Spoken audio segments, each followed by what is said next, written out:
everyone, and welcome to the EdTech podcast, and a big hello to the many new subscribers that we are welcoming this month.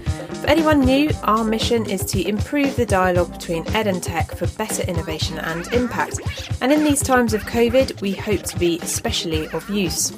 You can follow us on Twitter at Podcast EdTech or on LinkedIn via our page. Is anyone else finding that if you're working during these months and weeks, work has ramped up even more? I'm currently trying to squeeze in report writing in the early hours and evening hours around a young baby, and then my husband recently fractured a bone in his elbow, so he has suddenly become exempt from changing nappies, lifting anything or driving. So it's all a bit fraught here, but I've been lucky enough to have my parents to the rescue this week. So here's to all the parents, and here's to you if you're working at 100 miles an hour and questioning if you're getting anything done. In short, yes you are, and well done. This message also goes to all those schools and colleges and students currently musing on A-level and vocational qualification announcements as we record this. We'll have more on that on another podcast, but my question to the EdTech and Ed sector isn't assessment meant to be the one area that EdTech can help with? So, what's gone wrong and how would you fix it? Answers on a postcard please to speakpipe.com/the EdTech podcast, where you can record your message. Okay, this week's episode is another one of our special features sharing the work of EdTech Demonstrator Schools and Colleges in England. The EdTech Demonstrator Programme is a network of schools and colleges across England who exhibit effective practice in the use of technology. The Demonstrator Schools and Colleges involved in the programme provide professional development and support, focusing initially on supporting the effective delivery of remote teaching practices to schools and colleges across the country. So I'll leave the intro to the Dfe EdTech Regional Lead for London, Kriss Baird, who does a fantastic job in this recording to set everyone up. But this really is such a useful episode for anyone listening in around the world thinking about planning for a successful new school term after the holidays.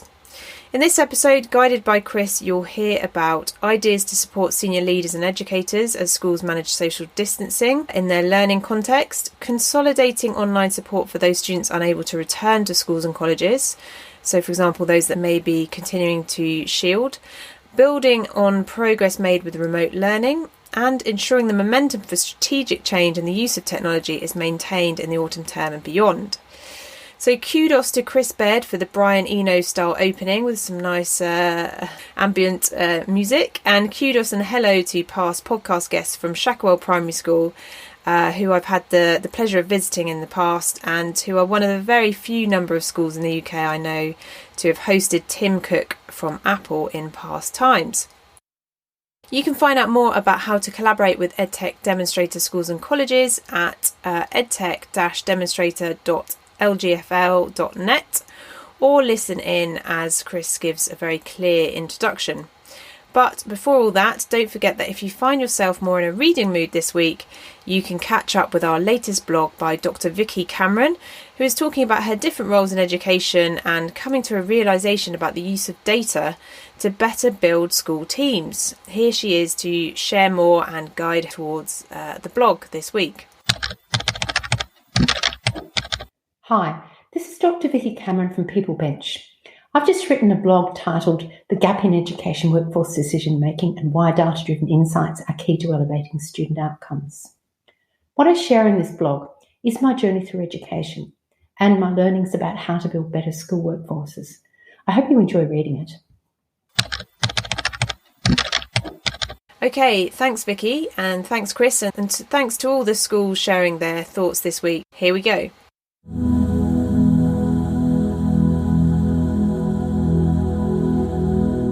Okay, well, welcome everybody. Thank you very much for taking some time out of your busy afternoons and days to join us today. My name's Kriss Baird. I'm the London Regional Lead for the EdTech Demonstrators Programme. We've got a fantastic session today with all four of the London EdTech Demonstrator Schools present, hoping to give some wisdom and insights about their journeys and all of the hurdles that they've faced and overcome over recent months and previously, all in the hope of being able to pull together and create some great impact and plans for a successful September and a new school year. So I mentioned obviously what my name and my role as in the EdTech Demonstrators Programme. For those of you that maybe haven't joined the programme yet, we would encourage you to look into the EdTech Demonstrators Programme. And to tell you a little bit about that, the EdTech Demonstrators Programme is a fully funded programme by the Department for Education, which is providing peer support and mentoring for eligible schools and colleges in England. And so by eligible, if you're a state-funded and state-maintained school and college or a multi-academy trust, you can join the programme and receive mentoring and training from other teachers and other educators, hopefully just like yourselves, that have been in very similar positions to yourselves at some point. All of the schools around the country and colleges have been using EdTech in what we would consider to be best practices. And we could say, for all intents and purposes, could be seen as centres of excellence and have really good understanding and insight and expertise in helping others to understand the benefits of using these enabling technologies for teaching and learning. We certainly understand that there's been some challenges over just the recent months. And we understand that you guys, the altruistic army of educators in England, really would benefit from some support. Most of you are facing very steep challenges when trying to adapt to new norms, particularly exacerbated by COVID-19.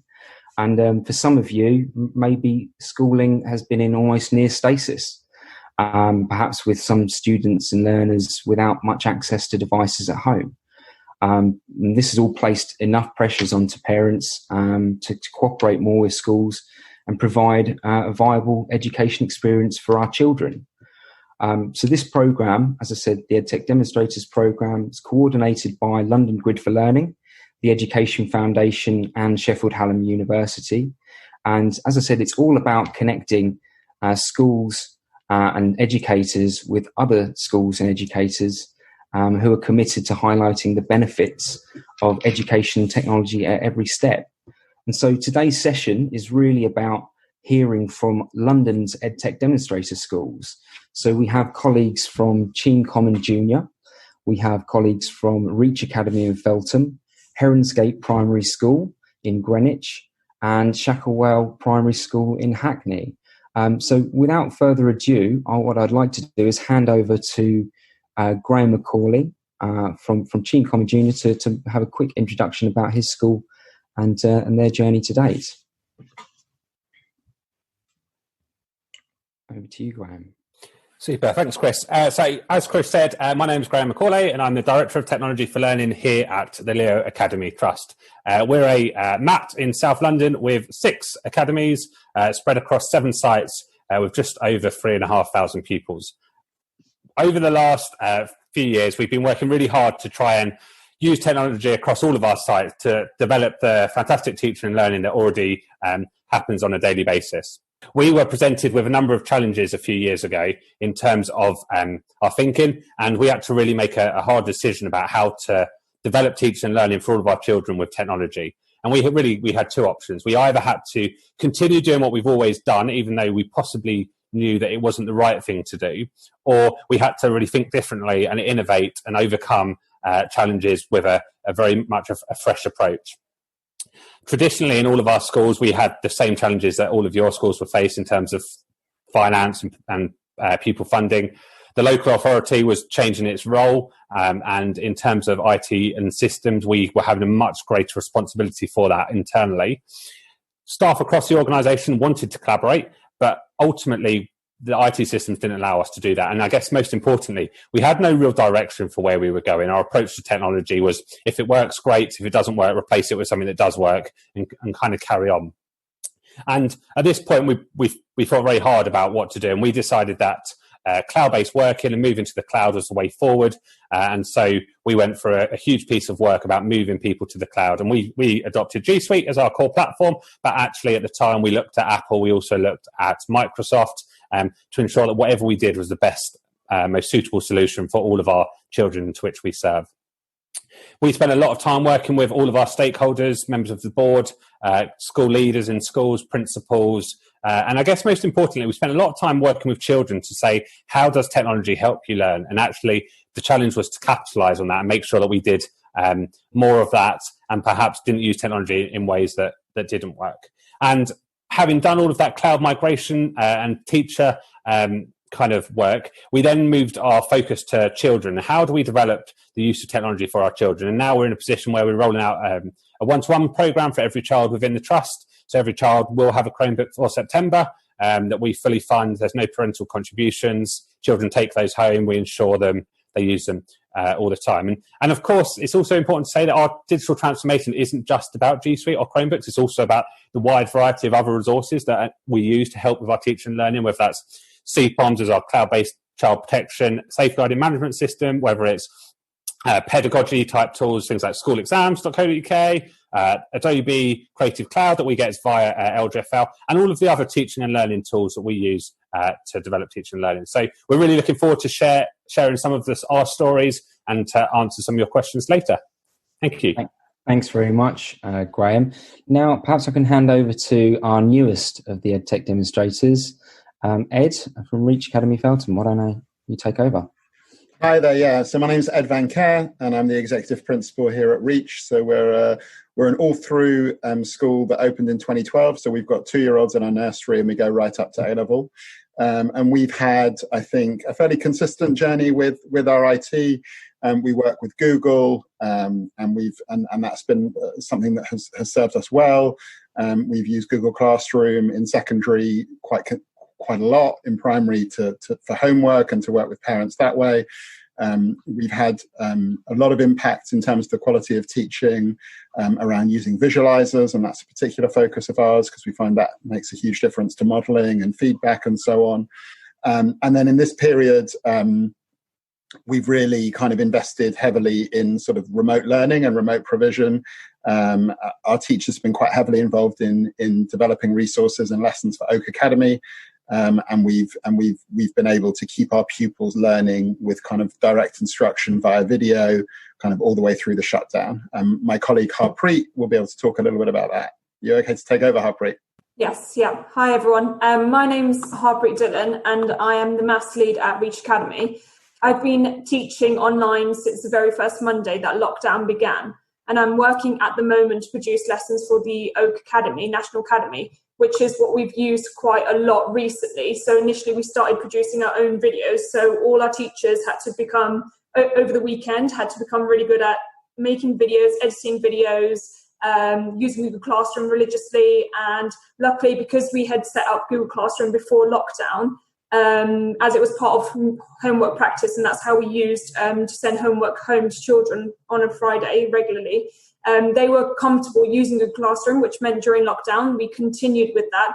And the use of Google Classroom has only got stronger since we started in lockdown. And children have also become really good at emailing directly teachers and asking questions. So we feel over the lockdown period, these forms of communication via email and Google Classroom have become much, much stronger. So yeah, we will definitely be talking more about what we've done, but also what we hope to do in September later on. Thanks very much, Harpreet. Perhaps I can ask colleagues at Shacklewell Primary to introduce themselves as well. Thanks, Chris. Hi, my name is Rory. I'm the head teacher here at Shacklewell Primary School, which is a school in Hackney, and I'm here with my deputy head. Hi, I'm Cassie. I, as Rory said, I'm the deputy head here, but we also are part of a federation of 3 schools. So I work on the digital strategies team across the 3 schools in the federation as well. Yeah, so the federation is called the New Way Federation, and it's 3 local authority controlled schools in Hackney, and we've got about 1,600 pupils on roll across the 3 schools, and they stretch from 2-year-old up to age 11. And whilst we'll go into more detail as we go through the webinar, just as a brief outline, our EdTech journey started a long time ago in 2011, where we were given devices and told basically to get on with it and to do something with them. And as perhaps we'll discuss as we go through today, that's actually not the best way to do something. And it's that vision and that drive and that inbuilt natural desire to do something as a leadership team that actually made the difference. So whilst having the hardware thrust upon us started a conversation, it wasn't actually the thing that made the difference. And it's been a really slow and steady development for us to make sure that we have got the right decisions and the right people and the right kit in the right places to make the progress that we need and to have that impact on the children's learning. To give you a sort of quick snapshot of our current position, we now have one-to-one provision across all 3 schools in year 4 to 6, and those children take those devices home and they access G Suite. So we're also using G Suite and Google Classroom to manage learning and to administer different types of differentiated activities. We also have a suite of Chromebooks that the children use for different types of activities, and all of our teachers here have iPad and pencil so that their learning and their modelling matches what the children need to use. Cassie?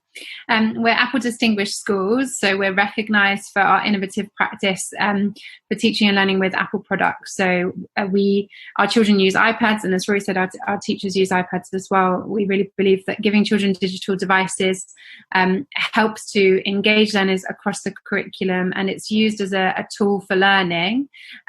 Much as you might have a textbook in a maths lesson, your iPad is used in a similar way. It's part of our classroom resource. And it has been incredibly beneficial now, responding to the pandemic, to have these digital devices and online learning platforms that we are able to then help facilitate learning at home as well. Fabulous, thanks guys. And then last but not least, can I ask Tim from Heronsgate to jump in and introduce yourself, please? Hi everybody, so my name's Tim Limbs and I'm Director of IT here at Heronsgate Primary School. We're a 4-form entry school in South East London. We're a state school. We've got two campuses, one bigger one in West Thamesmead and one little one in Woolwich, which I'm currently sitting in right now. My school, I'm going to go back further than anyone else. We've actually, since I started here as an NQT in 2008, there was already quite a history of IT being used. So when I joined, we got the NACE ICT mark. I don't know if you still remember that thing. So we've been trying to do something with technology for quite a long time. And then in 2010, I took on being IT coordinator. And at that point, the role was called the Strategic Development of ICT Manager, which is quite a mouthful. But it kind of reflects that we weren't just trying to use technology, but take it forward and how's it going to develop. In the time since then, introduced using Macs across the school and then iPads as they came out. And we got to the point where we had developed a culture where, as well as learning how to use ICT, we're using ICT for learning. So it's this idea that it's a tool to help you learn across the curriculum in many different subjects. And we just reached the point where we just didn't have enough devices, that teachers were kind of fighting over class sets. So we went one-to-one iPad in Key Stage 2 in 2016. And then in Key Stage 1 in 2018. And then in September of last year, 2019, we were recognised as an Apple Distinguished School, which kind of just reflects the journey of how we've used technology to transform the way kind of teaching and learning happens. We use a learning platform called Shobi to manage that learning in school, but actually it's been fantastic for home learning as well, because it's got a web version of the app as well. So we're able to make use of the fact that all our students knew how it worked, all our teachers knew about it, and we could engage with students at home, providing 3 30-minute activities, English, maths, and a creative curriculum activity. And actually, we've seen really high engagement. Nearly 90% of students logged on and got involved. And that's actually been really useful as the schools reopen, because we ended up with this mixed model where some kids are at home, some kids are at school, teachers are teaching some classes and other things as well. Well, thanks very much for that, Tim. I'm going to let our final speaker also introduce herself, as we sort of overlooked her, unfortunately, when we started. And I'm actually going to kick off the questions with you, Rachel. So maybe after you've given a very short introduction, you could help us to sort of ponder and answer the question. What are the elements of a successful return in September? Yeah, of course. So, hi everyone. My name is Rachel Kotap. I joined Leo Academy Trust during the lockdown, so it's been a very exciting time for me. So I joined just after the April half term, when Leo was very much in sort of full light of using Google and setting up their distance learning site, and I'd very much been sort of active in seeing all of their online lessons that had been shared on Twitter. I'd followed Graham. I'd seen him present at Google on numerous occasions, and I had been delivering training across Europe as a Google certified trainer and innovator. So, I'd seen so much practice around the world of how different schools were using G Suite, and it was really nice and refreshing to actually be able to get a position within Leo Academy Trust and continue to drive forward the use of technology, and especially within a Google reference school. They've done so much incredible work in terms of the use of setting up a platform that enables all pupils to access learning, especially during this time. So they made all of their lessons available across the globe. So we've actually seen pupils from every country in the world accessing our distance learning, which has just been such a joy to continue to support our teachers in that. So I'm very excited to be a part of the demo program. So in terms of sort of coming back to your question, Kriss, I think the key thing in terms of sort of getting going, I think when schools are thinking about how September is going to look, I think what's really key to remember is to not allow any gains that have happened during this. I know a lot of schools have sort of taken bits and pieces and thought, okay, this is an effective strategy. We'll get our pupils onto an online platform to deliver some live lessons or some recorded lessons. And the easy thing to do is just to simply go back to the way things were pre-lockdown. And I think it's very important for schools to really think, okay, this is what we've been able to do in such a short notice and such a short period of time. How can we actually look ahead, and where is it that we want to go during this time? And how can we continue to drive forward our use of technology within the classroom and using that to support all learners as well? I know for us, we've seen a huge growth in some of our pupils that sort of struggled in the classroom, but actually have really benefited from this way of learning online. I don't know, Graham, if you want to add anything in there as well. Yeah, so I think I totally agree with everything you said, Rachel. I think it's also about recognising that we're going to be in a unique position, and actually that's to say that we haven't got out of lockdown and a local lockdown is possible. And so we've been, thinking about what that might look like. How do we implement hybrid teaching and learning straight away? And certainly through the demo program, that's a conversation we've been having with lots of schools and schools across Europe about how do we respond to the imminent challenge of a local lockdown. So I think it's about reflecting, as Rachel sort of talked about, but also kind of being open-minded about that we're not out of the tunnel quite yet. Okay, so this is a really neat point to ask. A couple of poignant questions around this idea of a digital strategy, right? Rachel touched on it. I'd like to ask Tim at Heronsgate, can you talk a little bit about what it means for having a digital strategy in school? And I guess, crucially, when's the right time to get a digital strategy in place? I was joking just before this that the answer is 6 months ago that you want to get a digital strategy together, because actually everyone does things using computers now. That's how adults, we basically run our lives using our smartphones, and actually we need to be making sure that we're making the most of those technological gains in our schools. And if you don't have a strategy, then I guess the best time is to start now if you haven't already got one. But what does it mean to have a digital strategy? Well, I guess it's about being able to answer the why question of why do you want EdTech in your school? So rather than starting with, we're going to get some Chromebooks, that's our digital strategy, because actually that's not really a strategy. That's just, anyone can buy some computers, but it's how, what are you going to do with them? So it's starting with that why question. Why do you want EdTech in your school? What are you trying to accomplish? And if you're able to answer that why question, then you can look at the how, and then you can look at the what. So if I kind of give an example from many years ago, back in 2010, looking at our aging ICT suite that was kind of dying on its feet, answering the question of why is it there? And actually it boiled down to we need to teach our ICT curriculum. So we need to be able to, the computers need to work when you walk in, that you need to be able to edit some videos occasionally. It just needs to have a bit more capacity.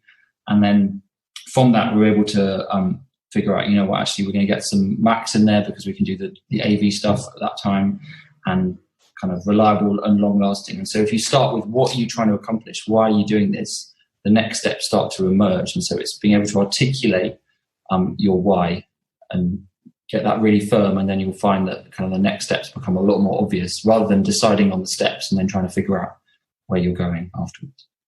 Thanks, Tim. That's really insightful, and that why question is really important. Why are you planning on using this technology or this particular tool for the objective that you have? I'm going to take a slightly different approach in terms of this similar question, and come to Rory and Cassie now as SLT at Shacklewell. Perhaps you can give us some insights into where you see digital strategy fitting into the culture of senior leadership, and how that's sort of manifested over the pathway of your journey.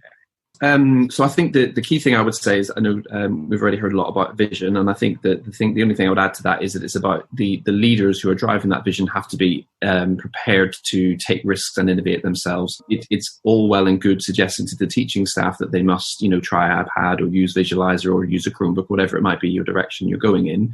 But you have to be head teacher, deputy assistant, middle leader. You have to be prepared to go into that classroom and deliver that content so that your colleagues can see that it's a whole school community that's driving it, but equally that if you can do it, they can have a go as well. So I think you've really got to sort of walk the walk when you've come up with your vision, and make sure that your colleagues know as a senior leader that you're ready to innovate. And how we can point to that in our three schools is the fact that Cassie herself is an Apple Distinguished Educator, so she's got that very sort of rarefied qualification, and we also have a fleet of Google certified educators who are senior leaders and also Apple teachers. So we've really invested time in making sure that the leaders in the school really embody and exemplify the culture of innovation with technology. Yeah, I think it's that it's present for everybody, and that it's not left to the computing subject leader to implement a digital strategy, and your computing curriculum is very different to what your digital strategy is. And your digital strategy and the tech innovation opportunities with EdTech can feed into your whole strategic school development plan, because if you see technology as a tool for learning, but also, as Tim said, how we use computers in our lives all the time, it's part of our environment, it's part of our instructional practices, and then it's part of teaching and learning. All of the senior leaders need to buy into that for it to then be as effective as it can be. And have there been any sort of first steps that you could sort of suggest maybe other teachers and educators think about, or the SLT think about, when wanting to put in place this digital strategy, beyond what we've said about vision and creating a why? To me, it's physically having the skills. So if you're going to go and present to the staff that you all want them to start picking up Keynote as your mode of delivering teaching, well, like anything in a school, the leaders have to be able to do that, because ultimately we will be held to account, and there will be no drive to achieve if the leaders themselves can't do that. So we invested at various different points across our journey in specific training, either in-house or from external sources, so that leaders could be models and demonstrators. And you have to be able to lead the culture of the school, not just come up with the vision. You have to be able to actually physically do the things. So for us, it's about having practitioners in all aspects of the sort of levels within the school who can really exemplify and physically do the things that we're asking the school to go forward with. Absolutely. I mean, it doesn't come without its challenges, right? In terms of making sure that, not just the children, that no one's left behind, but staff and other members of faculty, right? That everybody understands that this is a team effort, and that everybody should be able to rely on SLT to help them over these particular hurdles. Absolutely. I guess. I'd like to come to Graham for a second and ask, in Cheem's experience, why do you think it's been quite difficult for a lot of schools to get an approach in place? What are some of the sort of factors that you've seen in terms of maybe some of the work with the demonstrator schools that the schools that are looking for support from demonstrator schools? Why do you think a few of them have had challenges in trying to establish a digital strategy and a plan for moving forward?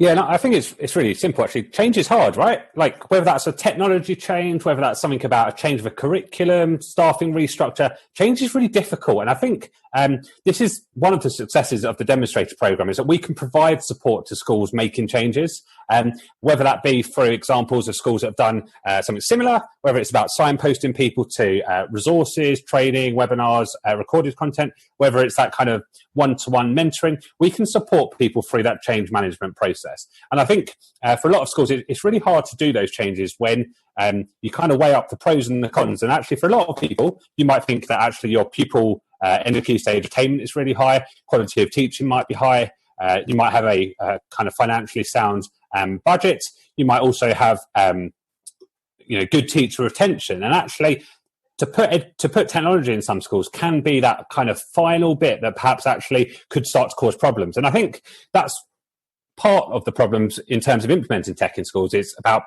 the leadership and making sure we've got that courageous leadership that is driving about enhancements to tech, to teaching and learning. And when we speak to any of our demonstrator schools, we're very clear that this is about teaching and learning, and this is about impact on children. And actually, as lots of people have said so far this afternoon, that I totally agree with, it's not about the Chromebooks or the iPads, it's about the strategy and the vision. And I think for some schools, it's very easy to sort of jump into operational decision making. Should we purchase Chromebooks? Should we purchase iPads? Do we use Smart Notebook? Do we use this resource? And actually, I think it's often about taking that step back first before you have those sort of conversations to look at actually what do we want teaching and learning to look like across your organisation. And it's fine for that to take time. We were in a very fortunate position that we spent 2 years working with stakeholders to form our digital strategy. And I say we're fortunate because I realise lots of schools perhaps aren't in that position at the moment. And actually, there's a real need to deliver change and to enhance outcomes and experiences as quickly as possible. But I would 100% echo what everyone else has said about making time for that vision, that strategy before kind of jumping into decision making. And I think the other sort of challenge that we're seeing from a lot of the schools that we're supporting on the Demonstrator Programme is, where do I begin? Where do I start? I see this on Twitter. I see schools down the road doing this. Do we do paper? Do we do one-to-one? Do we give access to so we procured internet access for every child, so we know that all of our 3,500 children have got access to the internet. Is that important? Is that not important? And I think, from my experience, it's just about being really clear about what you want to achieve, what is your number one priority, and focus on that. Because it's sometimes, we're only humans, and I think that there's a lot to do in some cases. And I think just having a real priority is what's the number one thing that we need to do to start with, and really focus on that, rather than sometimes get distracted by all of the noise out there about should we be doing this, should we be doing this. But all of these challenges are overcoming, and that's exactly the purpose of the Demonstrator Programme, to help schools overcome these. They are surmountable, and you're absolutely right. Understanding what your why is, or being able to come up with an effective why statement, that should hopefully, succinctly. It's really interesting that it seems like, there's a whole load of cliche things that I could say, that success is 10 years in the making. That to me feels like what EdTech has been like for essentially the last 10 years. It's sort of moving and evolving at incremental paces. And it's actually been only really in the last few months that it's become part of mainstream consciousness. I remember an EdTech conference that I joined a few weeks ago, where for anybody that's nerdy like this, there's something called the technology adoption curve, and this conference basically showed or put forward a point that EdTech has leaped and advanced along the technology adoption curve by maybe 5 or 10 years in just as many weeks, because of the scenario that we're in at the moment. I'm going to take a pause from my scheduled questions just to sort of start diving into some of the questions that are coming from the audience. And there are great ideas being shared. And then I'm going to ask Ed to perhaps answer the first question. So this is coming from Susan. Forgive me, Susan, for not knowing your last name yet. You're saying that one of the problems highlighted during lockdown has been the large number of parents who have felt unable or unconfident to encourage their children to learn. And this has been especially difficult for the most disadvantaged families, who may have the least access or likely access to digital tools. Ed, perhaps you can speak of how Reach and your team are addressing that as part of your digital strategy. Yeah, totally. Thank you. So, I mean, I think it's such a live question. We actually handed out every device we had in schools. So we're hoping next Thursday and Friday to get many of them back. So 350 Chromebooks were handed out to families. I think that we've been surprised that some of our pupils' most basic ICT skills, rather than computer science skills, but ICT skills around clicking on a hyperlink and those sorts of things, not every pupil had that, especially the pupils who joined us this academic year, so in year 7 and elsewhere in the school where we'd had pupil mobility. I think we've helped some families access the internet. In most cases, what has been important for us has been providing flexibility. So there weren't actually, we're a community where 50% of our families are eligible for the pupil premium, but we didn't have that many families who didn't have any devices and didn't have any connectivity. The problem often was that pupils were sharing devices or else that there were challenges around kind of the environment, and so we've worked with families individually to kind of address those. I think the other thing that maybe Harpreet can talk about is we've worked very hard to create kind of simplicity in the experience parents and pupils are having. And Harpreet can talk about how we've done that. But for me, as a parent of a child in year 1 and year 5, I think this has just been an incredibly stressful period for parents. And one of the things that's been helpful to us one of the things that we felt was important was actually providing kind of video lessons where the exposition was delivered by the teacher felt important. My wife is not a teacher and was sort of confronted with a grammar activity for my year 5 son where there was a worksheet for him to fill out. He didn't understand it, and she honestly didn't understand it, and they had a kind of very stressful half hour trying to work through it. So we've tried to create simplicity for parents, but we've also tried to take the pressure off them by providing some of that exposition ourselves. Harpreet, do you want to talk a little bit about how we've kind of set things up and the consistency for parents? Yeah, so Ed firstly mentioned the flexibility element. So if families are working from home, obviously their schedules and routines are slightly different to how they might be at school. So we have a strategy where we post in the morning, and that's the morning work. So the children can do the maths and English in the morning. And then we have afternoon humanities or foundation. And even though it's afternoon work, we post it around 11 a.m. just so that children can either complete it in the morning if they prefer to work hard in the morning, or they save it for after lunchtime. So we've given them flexibility rather than sticking to hard rules about when the work needs to be completed and handed back to the teacher. In terms of access, so the thing we found, and we learned through errors initially, is when you suggest them to do things and then you realise you've got 10 emails where they say, I can't find this, I don't know how to do this. So actually, we just become really good at, if we're going to introduce something, we always do like a mini tutorial. So I will do a Zoom call and record my screen and say, this is what you do, this is how you link this is how you take a picture, this is what you do, and then you send this email, this is how you attach it, and then your teacher sees this. So everything has been very step-by-step tutorial, and that's something that either the child watches, and if they're good with technology, they can then just follow the instructions, or if their parents are sat with them, they can together work it out together. So the idea is trying to really minimize the stress and having to figure things out by providing this is how this works, and this is tutorial. And because it's on YouTube and we have a channel, it means that at any point they're confused or they want to refresh, they can always go back and watch these tutorials. So I think that's been really helpful with families. But strategy is quite simple. In terms of the PowerPoints, we've tried to keep everything to a minimum. So if you're giving instruction, it says step 1, do this, step 2, click this, and trying to minimize how many pages they have to open. So if they're using a phone as a device, they're not having to keep having different tabs open to go onto different things. So it's trying to streamline everything onto one thing. Another thing that we found is with some families who are finding it extremely difficult, so we've done phone calls or actually Zoom calls where you can share your screen and say, oh, this is how you do it. So it's been, there's different levels, and for the ones that are really on the extreme side where they really don't know how to use it, it will be that direct call or Zoom call. So that's how we've kind of tackled families and supporting them, so that they feel like, oh yeah, this is quite challenging actually. I really struggled when I was doing this. I can show you how to do it, and creating this, that it's okay, we can help each other, and this is not new to everyone. So I think they've been quite open with having feedback or us helping them figure it out. And once they do that, it makes their life so much easier, and they feel more successful. It's that just-in-time applied learning piece, isn't it, really? Being able to break things down into something that's very, very manageable, both from a time perspective, but also just being able to get onto it straight away.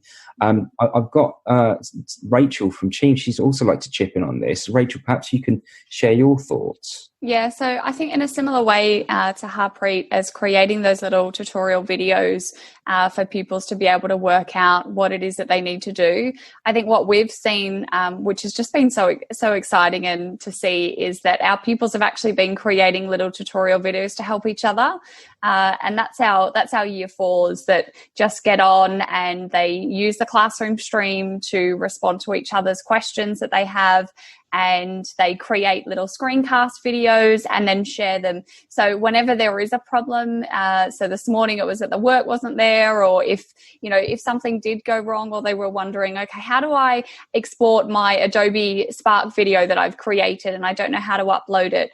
Even if we pop those videos on, the pupils would then go in and find the video or create their own and just show how to do something. And I think that's been a big highlight for us, is actually just seeing how quick it is to empower them to be able to take that technology and use it to help one another. Yeah, the concept of digital leaders really isn't a new one, is it? But it's amazing at how by sharing that responsibility and empowering children to help each other, and also and the teachers as well, the impact that can have. So thanks very much for those insights on that. We're going to take a moment now. My colleague Sai is going to post a poll for us all to participate in. And hopefully this gets some of those creative juices flowing in terms of your thoughts for other questions that you might want to ask the panel.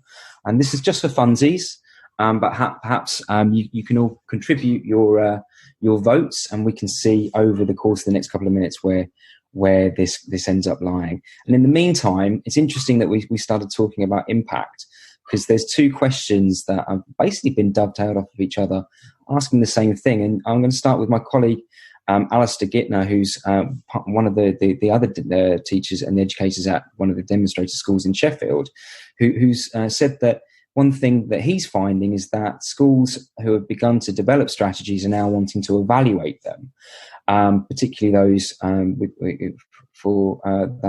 where there's a varied skill set amongst staff. So perhaps the team has any suggestions around how to help schools to evaluate progress, or how to maybe think about how this is an evolving process and how they can improve their strategies over time.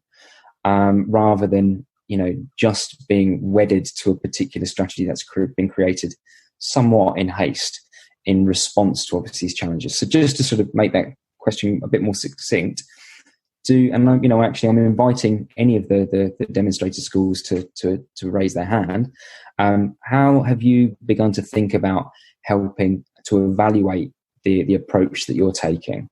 Yeah, often with the schools, but with any cycle of action, particularly with technology, we can talk about a cycle of innovation and how you might be looking to solve a particular problem, and that we need to look at how we evaluate that problem, and that often leads to your next cycle of innovation, because we had a knee-jerk reaction to something for lots of people, and have learned from our mistakes in many ways with this, and we didn't have we had to take risks, make decisions to evaluate and to then improve. I think the great thing about the EdTech Demonstrators Programme is that those of us on the programme have been through that iterative process many times before. Mm-hmm. So we're able to then look to what is next for them. So what is your next desired outcome, and how do we then adapt your actions,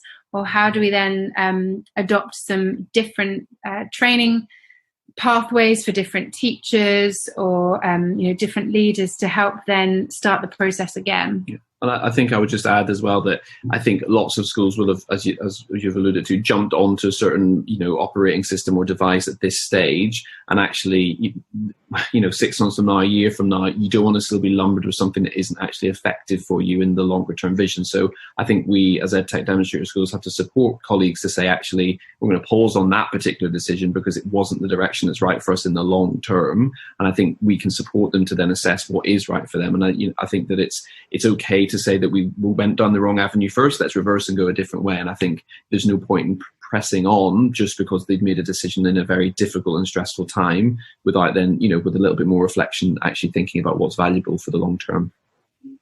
That's fascinating, and it actually chimes very neatly into this idea of innovation culture. And I mean, typically we think of innovation being very much wedded in sort of startup life, right? But I see more and more how schools are essentially kind of operating in their own sort of startup environments now, where you're having to try new things, you're having to try things very fast, and you're not often being afraid to fail fast. And that's one of the key learnings from sort of startup culture. And I think it's important to recognize that innovation is a continuum of experimentation.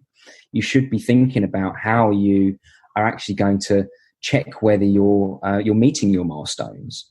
And then, when you get to those milestones, well, what is your learning from the previous 2 months or 3 months? And then how can you then iterate and apply that learning to the next sprint or cycle, right?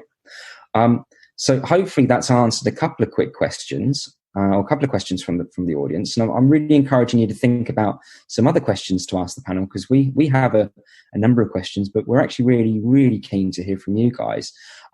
As you may or may not have seen, we have the poll in progress, and it definitely is quite telling. The question is, what's most important to you for September? And at the moment, more face-to-face contact time with students is coming out as the trailblazing leader. What do we think that means in the context of the new norm and this blended hybrid learning approach? So I wonder whether I could ask Graham to maybe talk about what they're going to be doing as far as addressing contact time with pupils in these scenarios where some students just aren't going to be able to make it to school. Yeah, absolutely. And I think our understanding of the phrase face-to-face has changed over time as well. And actually, perhaps historically, face-to-face meant every child in school, at a table. Whereas actually now face-to-face can be done in kind of different ways. Perhaps that could be more virtual. Just to kind of give you a bit of an overview of our thinking around this, and this is very much just to say that it's our current thinking, and this is constantly changing and tweaking based on what we know. So like lots of schools, I guess we're expecting the vast majority of our children to return to school in September. But also we're also aware we've got a number of extremely clinically vulnerable children across the trust that perhaps won't be able to come back to school in September. And our current thinking has evolved into what provision can we put in place for those children that should be getting our best possible practice to ensure that those children that are the most vulnerable aren't missing out at all. A few things what we've done is we've been doing a bit of a hybrid learning trial recently. I realise that makes it sound really impressive. What that really means is that we've been trialling teaching children at home and children in school we use Google Meet, but I'm sure you can do it on lots of different platforms. And we've been looking at what that might look like for as a model. I totally agree with Kriss's comment about the community is looking for more face-to-face contact. And I think that is our number one priority. However, it's also about recognising that isn't always going to be possible. We involved our children very, very early on in this. In fact, they effectively designed our hybrid learning trial, and we spoke to them about what is important, what does help you learn, what are you missing out on, what have you not enjoyed about lockdown, etc. And one of the things that they said very clearly was that they are missing that contact, that relationship between staff and pupils. And so we are planning a model at the moment in September that we will be able to do a hybrid approach to our teaching and learning, where children at home, or arguably not even at home, wherever perhaps they might be residing at the moment, can engage with the same lesson, same learning that the children in school are doing.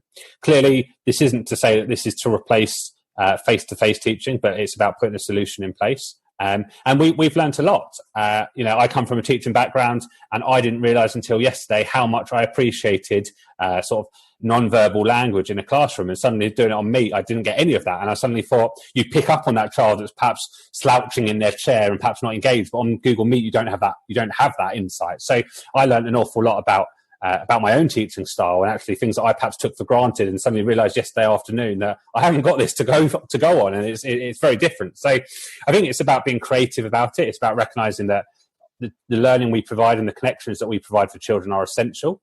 We're really excited to see what our hybrid learning trial might evolve and what that might look like come September, because it's definitely not sort of a tried and tested and a perfect solution, but it's a start to a conversation about how we can deliver the best possible provision for all of our children. I wonder whether I can ask the SLTs on the call as well. How are they approaching the challenge of increasing face-to-face contact or just general teacher-student contact during these kind of unprecedented times? I know Cassie and Rory have got definitely views on this, and I'd be keen to get Ed's views as well. And who would like to go first? Yeah, I mean, I'm happy to go. I mean, I think that sounds amazing, what Graham's describing. I do think that it's really challenging for schools to be delivering both a remote offer and an in-person offer. And our experience has been that it's pretty difficult to combine the two at the same time. And so our planning for September involves, working very hard to get everyone back into school, but also planning for how we will deal with a group needing to quarantine and so on. And for us, that involves, using the Oak resources. And there's been some really good webinars this week where they've been kind of presenting what those resources look like, and sort of having those things kind of ready to go so that we could, in a couple of hours, put onto our platforms those resources so that we can continue to focus on what will then be, 95% of the school who are still in the classroom and in the building. I think it's tough. We found it really much more challenging since the 1st of June. Before the 1st of June, when we didn't have very many pupils at all, we just had our key worker pupils and our most vulnerable. We were primarily operating on a remote basis, and we kind of mastered that and got on with that. When we've been bringing back more and more pupils, and the uncertainty and the kind of change that has brought, it's been much more challenging, I think, emotionally as well, and kind of organizationally, to be offering a real quality in both. And so for us, a key thing is kind of having a plan and making sure that we're in a place to kind of move quickly and without too much stress into a remote offer, having, where we've needed to, if that makes sense. Absolutely. And I guess I'm interested to see how that chimes or dovetails in with what Rory and Cassie might have to offer on this point as well, around face-to-face contact and the challenges in the context of a September return. Yeah, so I think all the educators on the call, our main drive is that we're going to get as many children back into school every day as we can. We do, as I think most schools have, some children that won't be possible for some various reasons. But I think our key thing is that what we are providing in the classroom has to mirror what's on offer at home. So we've here decided across the Federation that we're going to appoint a member of senior leadership who is solely responsible for collating the lesson planning. So we're talking on a number here of probably less than 20 children. So that leader's job is to collaborate and collate the materials, and a little bit like we've heard earlier, and publish them at the same time as the lessons are happening, so that the content is right for those children. Because the devices are at home, and to be very fair, that's something that we've trialed this academic year. It's new for us, but because those devices are going to be at home, the children will have the tech that they need to join in. I'd love to say confidently that we're going to have children dialing in on Google Meet calls and sort of being on screen in the classroom with their teacher, and it's certainly something we're going to try, but we've yet to see the success of that and also the impact of that on the children's progress. So yeah, our mission at the minute really is encouraging those reluctant families who are very anxious to get the children into school, and then, as I said, putting in a member of the leadership team in each school on the job of actually collating and ensuring that consistency of offer. I think alongside that, what's important is that all of your key stakeholders share the same message. So if we're looking at that face-to-face contact now, our video calls that we do with our children, or our welfare phone calls that we do to check in on them, they have helped us to increase the number of children in school, because, as Graham said, that connection is really important. And as there might have been families that are apprehensive to return to school, or want to wait a bit and see how it looks before they send their children in, the face-to-face contact through a video call with groups of children has really helped to motivate them to either come into school or to better engage in their learning at home.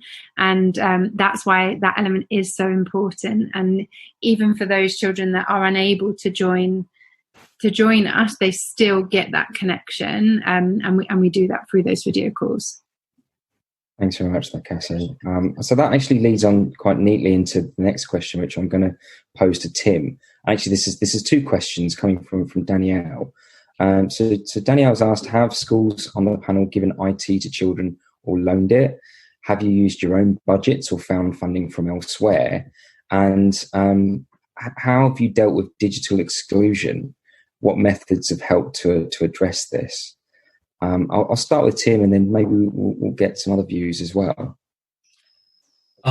So we initially didn't send any devices home, but we had our weekly phone calls. So teachers are ringing students and asking them, how are you going logging into Shobi? How's that working for you? And quite quickly we identified the families where either their internet's not working. That actually was only a bare handful of families, but mostly it was we're sharing a device between 3 kids, or we're trying to do it on a phone, or so there was an issue with not enough devices. So at that point we basically scraped together some iPads from around the school and just started sending them home. So they'd come in, sign for them, take them home, and then they can access the learning resources there. So we just used devices that we had within the school and to do that really, and that made a big difference actually, because you can then just overcome that kind of the last 10-15% of those families that just are not engaging or not able to access the learning. I mean, there are some families that we haven't been able to reach in that way, but because we're phoning home as well, they're able to connect in that way. But it has been important to send the devices home, but I think it's quite surprising the number of families that do already have enough computers to go around. Mm-hmm. Maybe I can come to Ed on this same question. As an all through school, from reception right through to sixth form, how have you dealt with the sort of range of digital exclusion challenges across the different year sets and segments?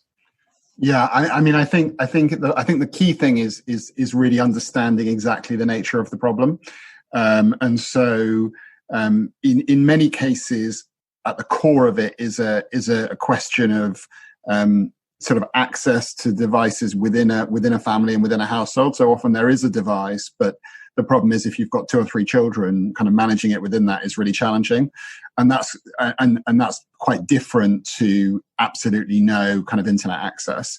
The other thing that we found is that we have started to order kind of internet broadband, but if a family doesn't have a landline, that's really challenging. And so I think the key thing has been making sure that we understand precisely the nature of the problem and then think about the solution. And it is true to say that for 4 or 5 families, we made a decision to effectively kind of categorize them as vulnerable and bring them into school earlier than we would otherwise have done because of the challenges of the digital inclusion. So where we've been able to hand out a device, get a router, those sorts of things, we've done it.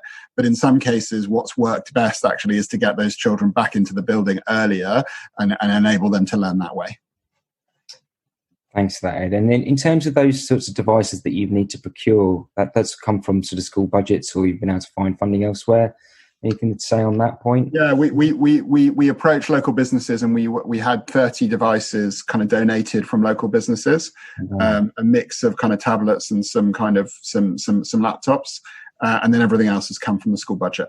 Yeah. So I guess the natural question on that is top tips for engaging third parties that have nothing to do with the school, like these local businesses. Well, one thing I think is, when we got we got 5 from one person, and then we put that a lot on social media from one company and thanked that company, and then we wrote again with kind of screenshots of the thanks from the other people, and sort of tried to create a bit of a sort of sense of energy there. I think there was a moment where it was very current. And so I do think going to local businesses is helpful, and sort of naming, we have a particular number of families. So being quite specific in the ask, we have a particular number of families, and sort of, who are struggling. This is the nature of the struggle, being quite specific. And this is what the difference that support would make. That has worked well for us. Thanks very much for that, Ed. And I think I'm going to just stay with you for a second. And maybe come to Rory and Cassie as well, before asking the rest of the panel their views. Can you tell us, like, what's been some of the most rewarding or challenging aspects of being a leader during these remote learning times? Well, I think it's been difficult to switch off, hasn't it? Where everyone's had that experience. I feel like. And I think the number of decisions, like I've got sort of decision making fatigue. I think the number of decisions that need to be made has been really challenging, and not knowing, not having a kind of roadmap for those things. I do think that this period has been, and I don't feel like this has been maybe captured enough, has been very, very experienced very, very differently for different people, and it's been quite unpredictable to know who is having a really difficult time. And who actually has been able to kind of manage this better. And that depends on family circumstances, particularly, I think, financial circumstances for families, but also health and sense of social isolation and so on. And so I think it's been particularly rewarding for us as a community to identify, for those families where we've been able to provide that stability and that support, and to know that that's kind of made a difference.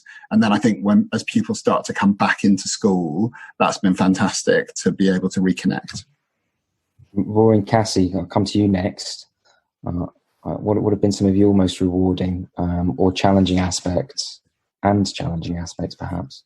I think I'll start with the challenging, and I think it's really echoing what Ed said there. But I think for us as leaders here at Shackwell, it's knowing those families that, on a piece of paper are pupil premium or free school meals or whatever category they might fall into, but seeing what this has done to them in terms of the poverty that they actually live with on a daily basis, where they just about get by, and then seeing that when that income goes because they've been furloughed or they've been been unable to attend work for various different reasons, that's been very, very difficult for us as a school. And I think it's been amazing that we've been able to support them, but it's also really hard now to know that we have to move forward, and they have to move forward, and it's going to be a difficult battle for lots of us. But I think also just again echo what Ed was saying, the getting the pupils back into the building on the 1st of June was absolutely high, and it's been really, really great to see that number increase over the week since then. And we're now almost at half capacity here in terms of children attending every day, so we're very proud of that. And I think equally the teachers, across all 3 schools that we have, and I'm sure the same would be said by the other educators, but the teachers have been incredibly flexible and willing to support and turn on a knife edge around the different things they're expected to do one day to the next. So I think that the morale and the spirit and the sort of dedication to support these families and these children has just been absolutely phenomenal from the staff. Yeah, we're such a service-driven community, and everyone wants to do what they can for the families. Yeah. So having the connection with your class teacher, be that through, our Key Stage 1 and early years teachers have built whole websites to share stories and work with children to keep that connection, and the phone calls and the video calls with our children as well. And then we've got our teachers, pleading with us in our office that these children need to come back to school, and that they've convinced this parent that, that they can come in early, have a look around the school, the child can have a look around the school site to see how safe it is, to put the parents' mind at ease that the children can come back. And we've got a week and a half left of school, and we still have new pupils attending as families that are taking up the offer, because our teachers are so persistent that they need to be back in school, because our job as teachers is done best in the classroom with the children there. So maybe I can ask you guys just to continue to riff for a second and answer.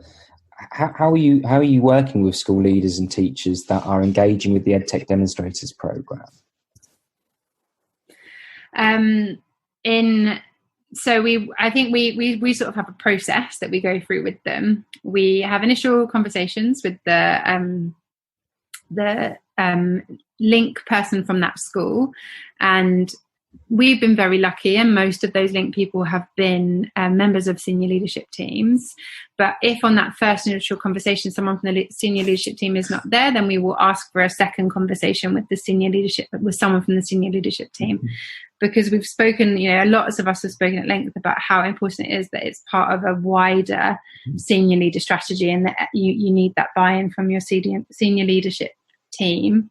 And then again, what people have kind of said is looking at what is the purpose of your engagement with us? What do you want to achieve for your teaching and learning? And how is your environment set up for that?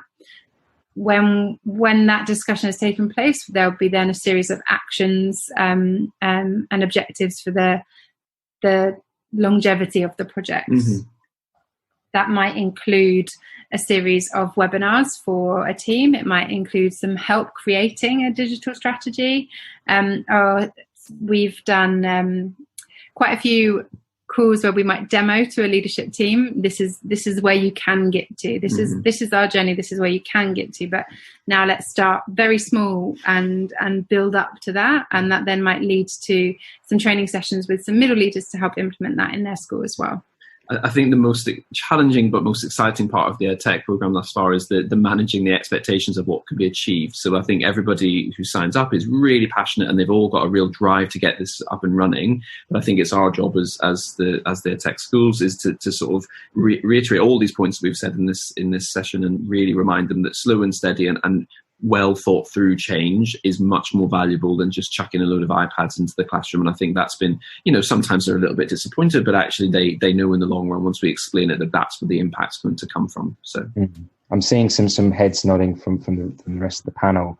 I wonder whether anybody else has got some ideas on that. I mean, for me, innovation doesn't happen in days and weeks. Often it's months and years, right? That's the kind of nature of that space. But I mean, perhaps Tim or Graham or Rachel have got some thoughts on the ways that you're beginning to work with the schools that you're supporting during the programme. I mean, what Cassie and Rory were sharing about working with the senior leadership is important, because there's no point working with the IT coordinator to develop the school's vision for IT if the head is like, no, we're not doing that.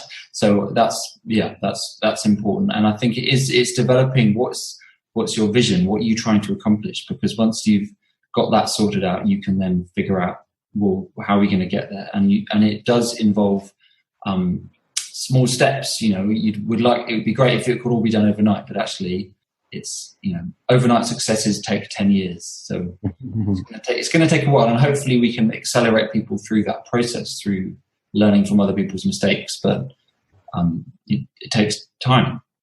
Indeed. I think it's worth just sort of adding on the back of what Tim said, that for us, our sort of support has been going from the sense of starting small and getting schools to really think about what it is that they're trying to look at right now, and then as well as looking at that bigger picture as well, because we know that schools are in such a difficult time right now. So for the schools that we have been supporting, it's very much thinking about those quick wins that they can have access to, whether that's talking through how we've been able to get schools to sort of being able to have a meet with their class and have a video conference, which they hadn't been able to have, they hadn't been able to see their pupils back since February. So opening those opportunities up for schools to be able to do that was a huge win.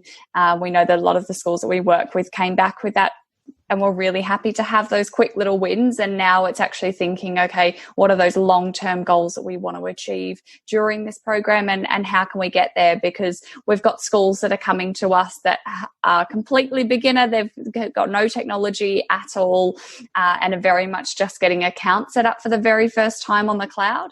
And then we have other schools that have sort of started to put things in place either pre-lockdown or during lockdown.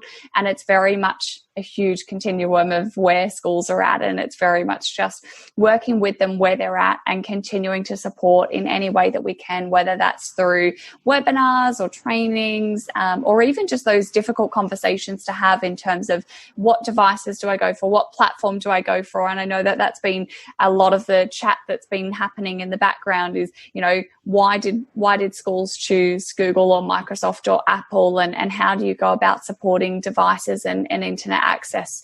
And that's the conversations that we're able to support with, obviously having gone through those, and the panel will obviously be able to sort of jump in on that. But I think that's something we've all been looking at because we have gone through those difficult challenges already. Yeah, I think in part it's about understanding what are the right questions to ask in the first place. And then, you know, being able to work with people such as yourselves that have had to ask or face those questions and answers already. This is all fascinating insights, guys. So I'm quite conscious of time, and you know, it's amazing how quickly time flies when you're having fun. And so I want to now sort of reflect and project into what's coming next. Obviously, we've got a well-earned and incredibly well-deserved rest coming up for most of you, I'm sure. And I want to ask the panel one by one to maybe give some, not closing thoughts, because hopefully this is the beginning of a series of sessions that we're going to run with London Demonstrator Schools. But I'd like you to pose some ideas and some thoughts about what needs to be considered as part of the rollout plans that your schools are going through for September, and for schools that you're working with during the EdTech Demonstrator Programme. Perhaps I can start with Graham. Yeah, and I actually don't think it's different for us as a supporting school or for the schools that have been supported. And I think what is, for me anyway, just say that in case everyone disagrees, what's really important here is that we focus on our schools as organisations, really understanding what sort of school and what the organisations are that we serve, and thinking what it is we want to do to support those children. And I think there are lots of ifs and buts come September. We might have an idea what was going to happen, but actually sort of, I don't know, 8 weeks away is quite a long time, and a lot can happen and a lot can change in that time. So I think for schools, it's to, you know, remain grounded in reality of what their school is like, what the needs are of the organisation, and making sure that whatever we're about in terms of policy design or curriculum design or staffing structures, we stick to our morals about us as an organisation and what we want to be and what education we want to provide. And as I sort of alluded to earlier, sort of try wherever possible to blare out the noise that's going on in the background, and just really focus on what's our main objective that we want to deliver the best possible teaching and learning for all of the children within our school or schools. Rachel, have you got anything else to add to that from Team side? Yeah, I think, you know, to echo what Graham just said, I think he summed it up perfectly. But just to add that, you know, our pupil wellbeing is so important, and it definitely sort of refocused during COVID. And I think going forward, we still need to keep that in mind if things do come back down into lockdown. So, you know, I think all of those things are so important to consider. But also for schools that are thinking, should I get started? Should I reach out and sign up to the EdTech Demonstrator? Just sign up, because you have that channel with another school that you can get support through, and you can ask these questions. So you don't need to do it on your own, and ultimately just start somewhere, because you're not going to get anywhere if you don't make a change. And we expect our learners to change constantly and to adapt and continue to learn. And that's definitely our role as educators and leaders in schools. Thank you very much, Rachel, and Graham from Team. Now, I'd like to come to Ed and Harpreet as well, if that's okay. How are you looking at September differently? Are you looking at September differently, and what top tips can you provide for a successful September, do you think? Yeah, I mean, I think for me, the key thing is to focus in on the classroom. And I think it's tempting with everything that's been going on and with talk of tutoring and extra funding and all of this. Ultimately, we think that the things that we do best is teaching and in the classroom teaching. And so helping our teachers to get back to doing that as normally and as possible is key. And I think we're going to spend the first term really trying to make sure that our classrooms are working well and really kind of being curious about the experience that our pupils have had and are having, and not take too many big decisions. I think, that's our first priority. Harpreet, what do you think? Yeah, I agree. I think as a class teacher, I think the key priority is to make sure that the children are well and that they have a space to talk about their experiences, but also hear from others how they have got on, because, bearing in mind some children haven't interacted with other children for months. And then the second thing is in terms of, the academic and catching them up, I think the main focus is to help our children feel successful when they return to school, because they're going to be quite anxious about returning and probably develop, some sort of fears or anxiety about not being good enough or failing and, making mistakes. So it's trying to probably develop that positive mindset about learning and what, good learning practices look like, and a big focus on helping them feel successful so that they enjoy being back at school. And once we have that engagement and enjoyment, then I think that's when we can start moving forwards and thinking more about, the academic and everything else. Oh, thanks, Harpreet. It's very aspirational and inspirational stuff, for certain. Tim, why don't I come to you? How are things looking in Heronsgate, and with all the work you're doing from your sort of training and teacher sort of development aspects, and then what sort of advice can you give? I think we're just going to keep paying attention to what's working and what's not working, and then just making changes as you go. Like, that's definitely been our process during lockdown, is we try things and then we just keep evaluating, is that working? What tweaks can we make? And then if it is working, to kind of roll it out so that there's that consistency of good practice, and we'll just carry on doing that. So, September, it's a bit of an unknown, but we're going to just keep tweaking and making kind of, adjusting the sails, as it were, to make sure we're keeping on moving forwards. And I suppose that's my advice to everyone, is to really pay attention to your context and not just think this big, huge, magical solution will fix everything, because it probably won't. And actually, you need to know what your school is like and what problems you're trying to fix, and then find a good solution to fix those problems for your school. So it might be that you adopt a solution that other people aren't, or it might be that you adopt what everyone else is doing, but you just got to just be aware of what your school is, what its problems are, and work towards finding good solutions.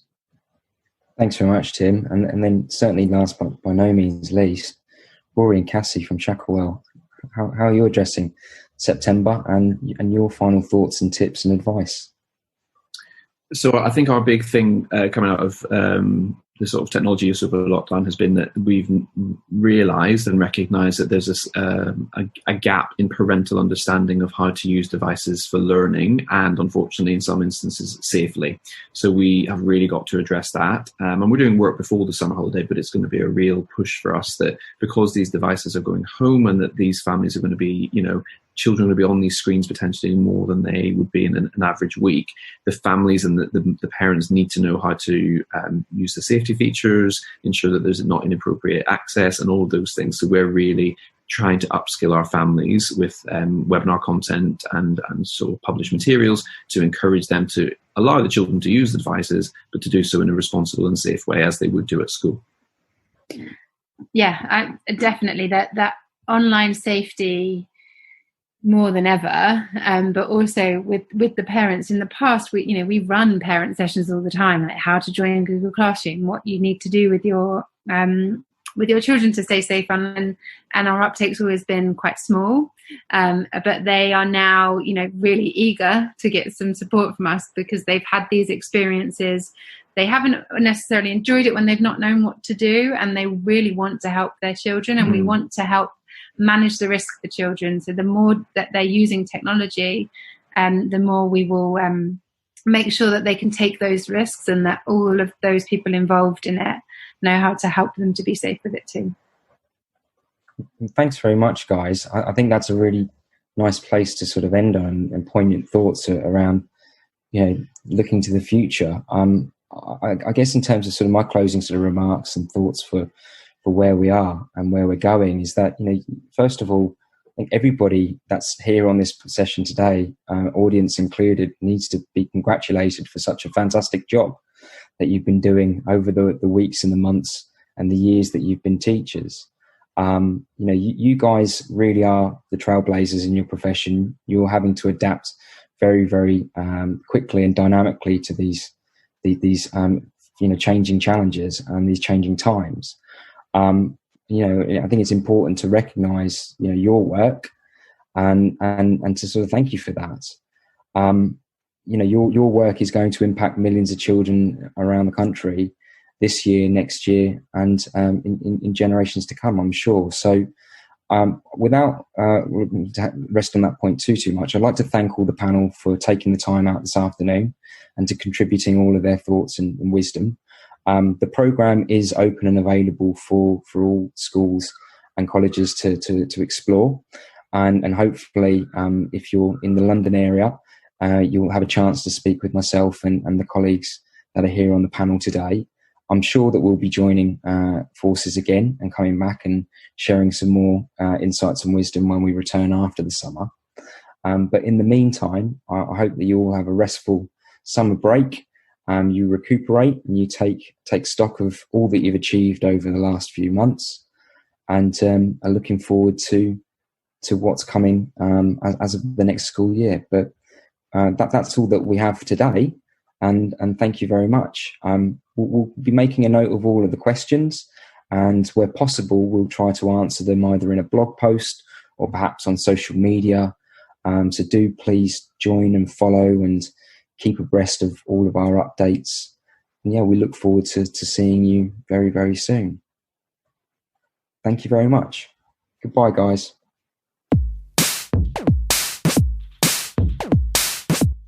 That's all for this episode. Thanks so much for listening in, everyone. If you like this episode, please rate and review wherever you get your podcast from.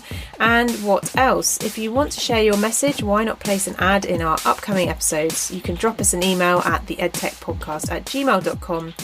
For upcoming events, competitions, funding and more, sign up to our newsletter. But otherwise, do try and have fun if you can during these testing times, and sending you all our very best wishes. Take care. Bye-bye.